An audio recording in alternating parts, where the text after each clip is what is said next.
نحمده ونصلي على رسوله الكريم اما بعد فاعوذ بالله من الشيطان الرجيم بسم الله الرحمن الرحيم رب اشرح لي صدري ويسر لي امري واحلل عقدة من لساني يفقهوا قولي۔ آج سے میں کچھ احادیث رمضان کے بارے میں، روزے کی فرضیت کے بارے میں اور روزے سے متعلقہ مسائل کے بارے میں بیان کروں گی۔ آپ میں سے بہت سے لوگ ان احادیث سے واقف بھی ہوں گے۔ کچھ چیزیں یاد ہونے کے باوجود اگر دوبارہ دہرا لی جائیں تو انسان زیادہ یقین اور اطمینان کے ساتھ ان پر عمل کر سکتا ہے۔ اور جیسا کہ آپ جانتے ہیں کہ یہ علم ایسا نہیں کہ جو صرف ہمارے لیے ہو، یہ علم باقی ان تمام لوگوں کے لیے ہے جو یہاں پر نہیں آتے۔ لہذا ایک بات جاننے کے باوجود اگر دوبارہ سن لی جائے اور اس پر شرح صدر ہو تو اسے زیادہ اطمینان کے ساتھ انسان دوسروں تک پہنچا سکتا ہے۔ تو سب سے پہلی چیز روزے کی فرضیت ہے۔ جیسا کہ آپ جانتے ہیں کہ اسلام میں کچھ عبادات فرض کا درجہ رکھتی ہیں اور روزہ انہی میں سے ایک ہے۔ روزے کی فرضیت قرآن پاک سے بھی ثابت ہے اور سنت رسول صلی اللہ علیہ وسلم سے بھی۔ قرآن پاک کی وہ مشہور آیت آپ سب کو آتی بھی ہوگی، یا ایھا الذین آمنوا کتب علیکم الصیام کما کتب علی الذین من قبلکم لعلکم تتقون۔ اے لوگو جو ایمان لائے ہو، تم پر روزے فرض کیے گئے جیسا کہ ان لوگوں پر فرض کیے گئے تھے جو تم سے پہلے گزرے، تاکہ تم بچ جاؤ۔ گویا روزہ ایک ایسی عبادت ہے جو صرف امت محمد صلی اللہ علیہ وسلم کے لیے ہی فرض نہیں بلکہ اس سے پہلے لوگوں پر بھی، یعنی پہلی قوموں پر بھی روزے فرض کیے گئے۔ اور روزے کی غرض و غایت کیا بتائی گئی کہ تم بچ جاؤ۔ تتقون، جیسا کہ آپ سب جانتے ہیں کہ تقوی کا لفظی معنی، لغوی معنی بچنا ہے۔ کس سے بچ جاؤ؟ گناہوں سے بچ جاؤ۔ انسان جب روزہ رکھ کر حلال چیزوں سے بچتا ہے تو یہ بچنے کی پریکٹس انسان کو حرام سے بھی بچنے کی قوت اور ہمت دیتی ہے۔ اور دوسرا معنی یہ کہ آخرت میں عذاب سے بچ جاؤ، دنیا میں گناہوں سے بچ کر آخرت کے عذاب سے بچ سکو، یعنی اس روزے کا فائدہ خود تم ہی کو ہوگا۔ روزے کی فرضیت کے بارے میں نبی اکرم صلی اللہ علیہ وسلم نے فرمایا، ان ابن عمر رضی اللہ عنہما قال قال رسول اللہ صلی اللہ علیہ وسلم بنی الاسلام علی خمس شہادت ان لا الہ الا اللہ وان محمدا عبدہ ورسولہ واقام الصلاة وایتاء الزکاة والحج وصوم رمضان، متفق علیہ۔ حضرت عبداللہ بن عمر رضی اللہ تعالی عنہ کہتے ہیں کہ رسول اللہ صلی اللہ علیہ وسلم نے فرمایا، اسلام کی بنیاد 5 چیزوں پر ہے۔ نمبر 1 کلمہ شہادت، اشہد ان لا الہ الا اللہ واشہد ان محمدا عبدہ ورسولہ۔ نمبر 2 نماز قائم کرنا۔ نمبر 3 زکوٰۃ ادا کرنا۔ نمبر 4 حج، اور نمبر 5 رمضان کے روزے رکھنا۔ بنیاد کس کو کہتے ہیں؟ یا یہاں پر جیسا کہ لفظ بنیا استعمال ہوا ہے، یعنی بنایا گیا، تو اس کا معنی ہے کہ وہ بنیادی چیز جس کے بغیر کوئی عمارت قائم ہی نہیں رہ سکتی۔ اس کو آپ پلر سے بھی تشبیہ دے سکتے ہیں، جیسے کہ ایک اور حدیث میں نماز کے بارے میں آتا ہے کہ الصلاۃ عماد الدین، نماز دین کا ستون ہے۔ اس وقت جس کمرے میں آپ بیٹھے ہیں، اس کی چھت کو سہارا دینے کے لیے آپ دیکھ رہے ہیں کہ کچھ ستون آپ کے سامنے ہیں۔ اگر ان ستونوں کو ہٹا دیا جائے تو آپ کا کیا خیال ہے کہ یہ چھت باقی رہے گی؟ یہ چھت باقی نہیں رہ سکتی۔ بالکل اسی طرح اگر ان بنیادی عبادات میں سے، ان بنیادی چیزوں میں سے کسی چیز کو زندگی سے نکال دیا جائے یا اسے لازم نہ سمجھا جائے تو اسلام کی عمارت بھی ڈھہ جاتی ہے۔ اسلام کی عمارت ڈھہ جانے کا کیا مطلب ہے؟ کہ انسان صحیح طور پر مسلمان نہیں رہتا۔ مسلمان کوئی شخص کسی مسلمان کے گھر میں پیدا ہونے سے نہیں ہوتا، یا کوئی شخص مسلمانوں جیسا نام رکھ لینے سے مسلمان نہیں ہو جاتا۔ مسلمان نام ہے کام کرنے کا، عمل کرنے کا۔ اسی لیے اللہ تعالیٰ قرآن پاک میں فرماتے ہیں کہ یا ایھا الذین آمنوا آمنوا باللہ ورسولہ، اے لوگو جو ایمان لائے ہو، ایمان لاؤ اللہ اور اس کے رسول پر۔ تو جب ایمان لا چکے تو پھر کیا ایمان لاؤ؟ تو اس کا معنی یہ ہے کہ جس طرح ماننے کا حق ہے، جو کام کہے گئے ہیں انہیں کر کے دکھاؤ. تو ان کاموں میں ایک تو وہ کام ہے جو کرنے کے بعد ہی انسان اسلام کے اس عمارت میں داخل ہوتا ہے، اور وہ ہے لا الہ الا اللہ محمد رسول اللہ. وہ اسلام کا دروازہ ہے، یا اس دروازے کی ایک کنجی ہے. جیسے جنت کی کنجی کے بارے میں آپ نے پڑھا ہوگا کہ جنت کی کنجی کیا ہے؟ لا الہ الا اللہ. وہ اس کے بغیر نہیں کھلے گی. اسی طرح اسلام کا دروازہ بھی لا الہ الا اللہ کے بغیر نہیں کھلتا. انسان جب اس کمرے کے اندر آ جاتا ہے تو کچھ چیزیں بنیادوں کی حیثیت رکھتی ہیں، کچھ دیواریں ہیں، کوئی چھت ہے، کوئی اس کے اندر پڑا ہوا مختلف طرح کا سامان ہے. بالکل اسی طرح اسلام میں بھی کچھ چیزیں بنیادیں ہیں، اور ان بنیادوں میں یہی عبادات ہیں جس کا ابھی ذکر کیا گیا. کچھ چیزیں جو ہیں وہ اس کی سجاوٹ سے تعلق رکھتی ہیں جیسے اخلاق وغیرہ. کچھ اور چیزیں جو ہیں وہ اس کے باقی سٹرکچر کو کور کرتی ہیں جیسے احکام وغیرہ. ان تمام چیزوں کو اگر پورا کیا جائے تو ہی اسلام کی ایک بہترین عمارت قائم ہوتی ہے. اسی میں روزہ ہے. روزے کی فرضیت جو ہے یہ کب سے ہوتی ہے؟ رمضان المبارک کا جب چاند نظر آتا ہے، جب سے روزہ فرض ہوتا ہے. یعنی اگر رمضان کے علاوہ مثلاً شوال میں، مثلاً ذیقعد میں، مثلاً ذوالحج میں کوئی شخص پورے مہینے کے روزے رکھے تو اس کا فرض ادا نہیں ہوتا. نفلی روزے تو انسان پورے سال میں کسی وقت بھی رکھ سکتا ہے، لیکن فرض کی ادائیگی کے لیے کیا ضروری ہے کہ رمضان ہی کے مہینے میں روزے رکھے. اس کے لیے حدیث میں آتا ہے ان ابی ہریرہ رضی اللہ عنہ قال قال رسول اللہ صلی اللہ علیہ وسلم اذا دخل رمضان فتحت ابواب الجنہ وغلقت ابواب جہنم وسلسلت الشیاطین متفق علیہ. اس مہینے کی فضیلت کیا ہے کہ جس میں روزے فرض کیے گئے؟ حضرت ابو ہریرہ سے روایت ہے کہ رسول اللہ صلی اللہ علیہ وسلم نے فرمایا جب رمضان آتا ہے تو جنت کے دروازے کھول دیے جاتے ہیں، جہنم کے دروازے بند کر دیے جاتے ہیں اور شیاطین قید کر دیے جاتے ہیں. اسے بخاری اور مسلم نے روایت کیا ہے. یعنی رمضان کے اندر روزہ رکھنے کی فضیلت اس لیے بھی ہے کہ رمضان کی اپنی ایک فضیلت ہے. جس طرح ذوالحج کی اپنی ایک فضیلت ہے کہ اس میں بھی انسان ایک عبادت کا بہت بڑا فریضہ ادا کرتا ہے، اسی طرح رمضان کی بھی. اور اس کی فضیلت میں کیا کچھ ہے کہ جنت کے دروازے کھول دیے جاتے ہیں. یعنی انسانوں کے دل میں ایسے کاموں کا ایک خاص شوق پیدا کیا جاتا ہے کہ بندوں کا دل نیکی کی طرف لگتا ہے. آپ ذرا تھوڑی دیر کے لیے غور کریں کہ اگر یہ آج کا دن رمضان کا نہ ہوتا اور یہ رات رمضان کی نہ ہوتی تو کیا ہم سب یہاں بیٹھ سکتے تھے؟ ہمارا اس طرف آنے کو دل بھی نہ چاہتا. سچی بات ہے کہ اس طرف رخ کرنے کو بھی دل نہ چاہتا. یہ کیا چیز ہے جو اس وقت ہم سب کو یہاں جمع کیے ہوئے ہے، اور ہم اپنی خوشی کے ساتھ اپنے سب کام، گھر بار، ہر چیز چھوڑ کر پوری محبت اور دل جمی کے ساتھ یہاں پر بیٹھے ہیں.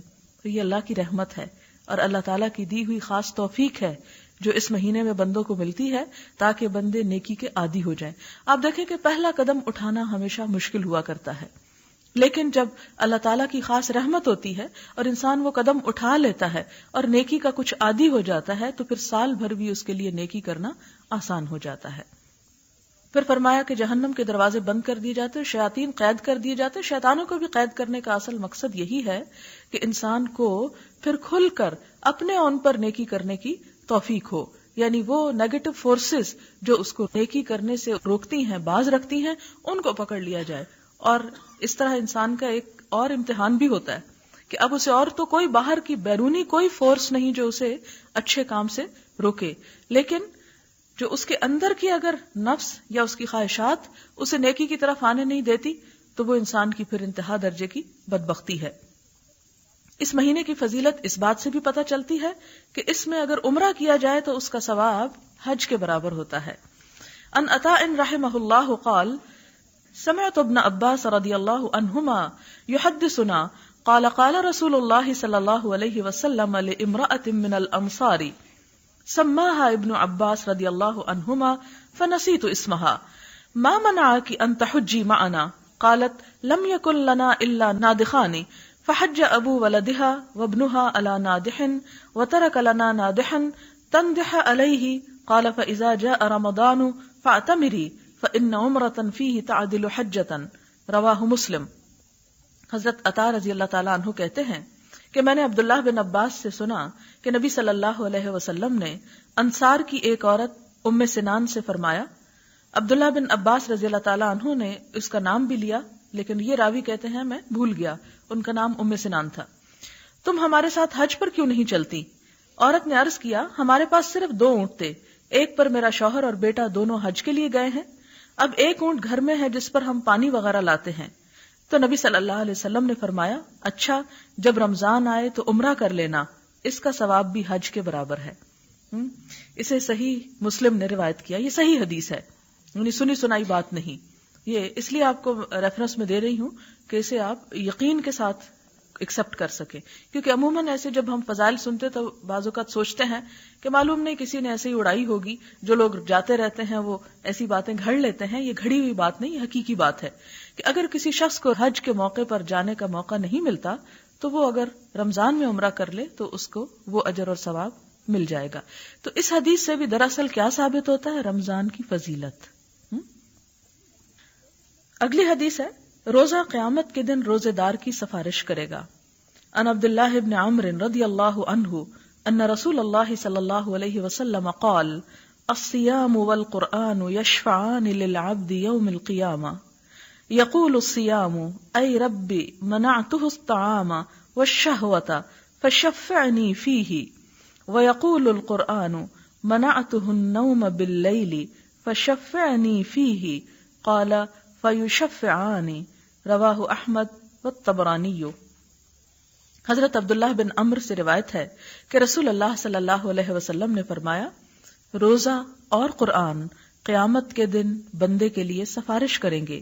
روزہ کہے گا اے میرے رب میں نے اس بندے کو کھانے پینے اور اپنی خواہشات پوری کرنے سے روکا، لہٰذا اس کے بارے میں میری سفارش قبول کیجیے. قرآن کہے گا اے میرے رب میں نے اس بندے کو رات قیام کے لیے سونے سے روکے رکھا. جیسے آپ لوگ یہاں قیام کے لیے آتے ہیں تو قرآن کہے گا کہ میں نے اسے کھڑے رکھا اور سونے سے روکا، لہٰذا اس کے بارے میں میری سفارش قبول فرما. چنانچہ دونوں کی سفارش قبول کی جائے گی.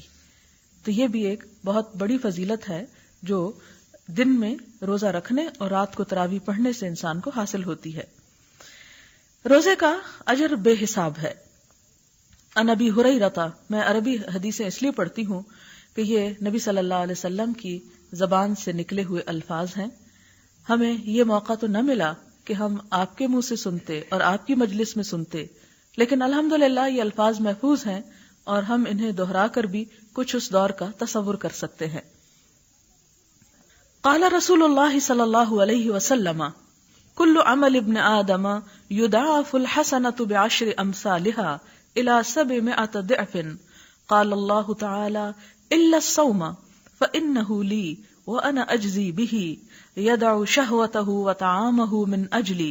للصائم فرحتان فرحة عند فطره وفرحة عند لقاء ربه ولخلوف فم الصائم اطيب عند الله من ريح المسك والصيام جنة فإذا كان يوم صوم أحدكم فلا يرفث ولا يسخب فإن سابه أحد أو قاتله فليقل إن امرؤ صائم. متفق علیہ. حضرت ابو ہریرہ رضی اللہ تعالیٰ عنہ کہتے ہیں کہ رسول اللہ صلی اللہ علیہ وسلم نے فرمایا آدمی کے ہر نیک عمل کا ثواب 10 گنا سے لے کر 700 گنا تک نیت اور خلوص کے مطابق بڑھتا رہتا ہے یا بڑھا دیا جاتا ہے. لیکن روزے کے ثواب کے بارے میں اللہ تعالیٰ فرماتے ہیں کہ یہ میرے لیے ہے اور میں ہی اس کی جزا دوں گا، یعنی بتایا ہی نہیں. اور آپ دیکھیں کہ اللہ تعالیٰ کی ذات کتنی بلند ہے، کتنی عظیم الشان ہے، کتنی بادشاہ ہے کہ جب وہ دینے پہ آئے تو اس کے خزانے تو کبھی کم نہیں ہوتے. تو گویا اس نے روزے کے ثواب کو ان گنت بتایا کہ ایک بندہ جسے کاؤنٹ بھی نہیں کر سکتا. اور یہ کیوں؟ اس لیے کہ روزہ ایک ایسی عبادت ہے جس کا تعلق صرف رب اور بندے سے ہوتا ہے. تیسرا بیچ میں کوئی بھی نہیں بتا سکتا کہ کوئی شخص روزے سے ہے یا نہیں. مثلا ایک شخص نے بظاہر لوگوں کے سامنے روزہ رکھا ہوا ہے، لیکن چھپ کر کوئی ایسا کام کر لیتا ہے کہ جس سے روزہ ساقط ہو جائے تو کوئی بھی اسے کوئی سزا نہیں دے سکتا. اسی طرح اگر ایک شخص انتہائی تکلیف، پیاس، بھوک کے ہوتے ہوئے بھی کچھ نہیں کھاتا جبکہ اسے کوئی دیکھ نہیں رہا، صرف وہ اپنے رب سے ڈرتا ہے، تو دراصل یہ ایک ایسی عبادت ہے جو ہر طرح کی ریاکاری سے پاک ہو جاتی. آپ نماز پڑھتے ہیں تو کوئی آپ کو دیکھ لیتا ہے. اسی طرح آپ حج پہ جائیں تو سب کو پتہ چل جاتا ہے. آپ کسی کو زکوٰۃ دیں تو جس کو آپ دیں گے اسے پتہ چل جائے گا. لیکن روزہ، اگر آپ روزے سے ہیں تو کوئی نہیں جان سکتا کہ آپ کس حال میں واقعی ہیں یا نہیں سوائے آپ کے رب کے. اسی لیے اس کی جزا اللہ تعالی خود دیں گے.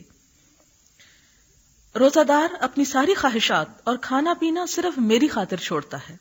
روزہ دار کو 2 خوشیاں حاصل ہوتی ہیں. ایک خوشی افطار کے وقت، خاص انتظار ہوتا ہے نا اچھا کتنے منٹ باقی، اور دوسری خوشی اپنے رب سے ملاقات کے وقت. اور یہ اس سے بھی بڑی خوشی ہوگی. جیسا کہ آپ جانتے ہیں کہ جب ایک انسان اپنے رب کو سامنے دیکھے گا تو جنت کی بھی ہر نعمت اس کے سامنے ہیچ ہو جائے گی، حقیر ہو جائے گی.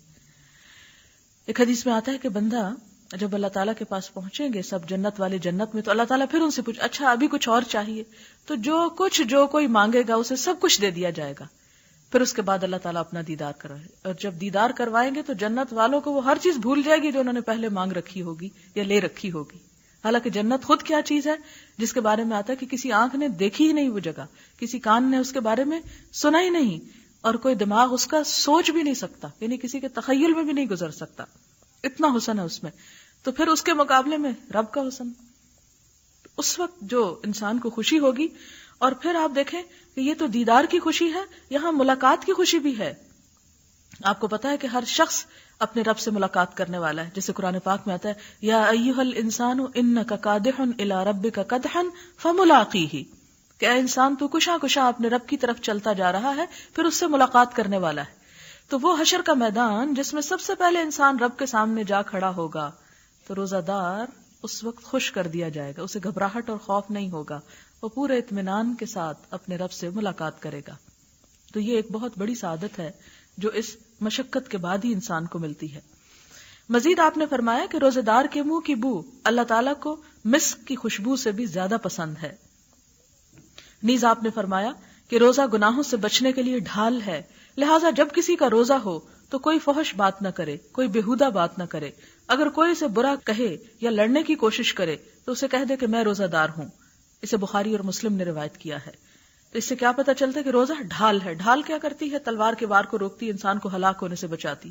تو اسی طرح روزہ بھی انسان کو ایک تو برائیوں سے بچاتا ہے اور دوسرا ہلاکت میں، خسارے میں جانے سے روکتا ہے، کیونکہ برائیاں ہی دراصل انسان کے لیے ہلاکت کا دروازہ کھولتی ہیں. اور آخری حدیث عن سہل بن سعد رضی اللہ عنہ قال قال رسول اللہ صلی اللہ علیہ وسلم ان فی الجنة 8 ابواب فیہا باب یسمى الریان لا يدخله الا الصائمون متفق علیہ. حضرت سہل بن سعد کہتے ہیں کہ رسول اللہ صلی اللہ علیہ وسلم نے فرمایا جنت کے 8 دروازے ہیں، ان میں سے ایک کا نام ریان ہے، اس سے صرف روزہ دار ہی داخل ہوں گے. اسے بخاری اور مسلم نے روایت کیا ہے. یعنی خاص اہتمام ہوگا ان لوگوں کے استقبال کا جو روزے کا اہتمام کرتے ہیں. تو اللہ کرے کہ ہمارے روزے بھی ایسے ہوں جو ہمارے رب کو پسند آ جائیں. وآخر دعوانا ان الحمدللہ رب العالمین. سبحانک اللہم و بحمدک نشہد ان لا الہ الا انت نستغفرک و نتوب الیک.